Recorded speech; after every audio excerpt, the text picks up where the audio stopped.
అందరూ ఆత్మ సంబంధమైన ఒకే ఆహారము భుజించిరి, అందరూ ఆత్మ సంబంధమైన ఒకే పానీయము పానము చేసిరి. సో విందు వారు భుజించారు, పానం చేశారు. కాబట్టి ఇంకా నాకు ఎదురు లేదు, బాప్తీసం తీసుకున్నాను, ప్రభు వలన ఆచరించాను, నాకు ఏమీ ఇది లేదు అంటే వాళ్ళు ఏమయ్యారు? ఏదండి, ఏలనగా తమ్మును ఆత్మ సంబంధమైనటువంటి బండలోనిది త్రాగిరి, ఆ బండ క్రీస్తే. చూడండి, అయితే వారిలో ఎక్కువ మంది దేవునికి ఇష్టలుగా ఉండలేకపోయారు కనుక అరణ్యములో సంహరింపబడిరి. నేను బాప్తీసం తీసుకున్నాను, నేను ప్రభు బలను ప్రతిసారి ఆచరించేస్తున్నాను అంటే కుదరదు.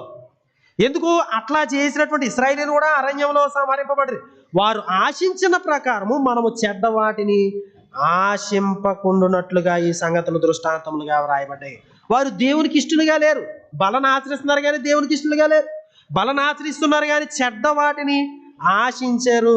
జనులు తినుటకును త్రాగుటకును కూర్చుండి ఆడుటకు లేచిరి అని వ్రాయబడినట్లు వారిలో కొందరు వలె మీరు విగ్రహారాధికులై ఉండకూడదు. మనము ప్రభువును శోధింపకయుందుము. ఆ తర్వాత చూడండి 10వ వచనంలో, మీరు సనగకుడి, వారిలో కొందరు సరిగి సంహారకుని చేత నశించిరి. ఈ సంగతులు దృష్టాంతములుగా వారికి సంభవించి మనకి బుద్ధి కలగడానికి రాయబడ్డాయి కనుక జాగ్రత్తగా ఉండండి అని చెప్తా ఉన్నాడు.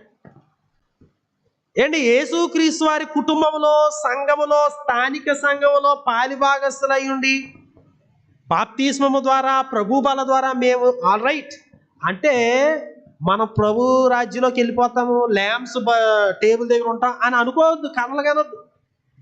వాళ్ళు సంహరించబడ్డారు, చెడ్డవాటిని ఆశించారు, విగ్రహారాధికులుగా ఉన్నారు, వ్యభిచారం చేసినారు, శోధించారు, సనిగినారు. ఇవన్నీ పాపాలు ఏంటి తెలుసా అండి? ఆ క్రిందకు వచ్చాయి.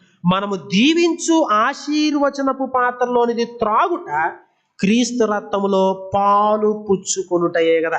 మనం షేర్ చేసుకుంటున్నాం. సో ఒకే గిన్నెలోనిది మనం త్రాగుతున్నాం, పాలు పుచ్చుతున్నాం. మనం అందరము ఆ ఒకటే రొట్టెలో పాలు పుచ్చుకొనుచున్నాం. రొట్టె ఒకటే కనుక చూడండి, గనుక అనేకులమైన మనము ఒక్క శరీరమై ఉన్నాము.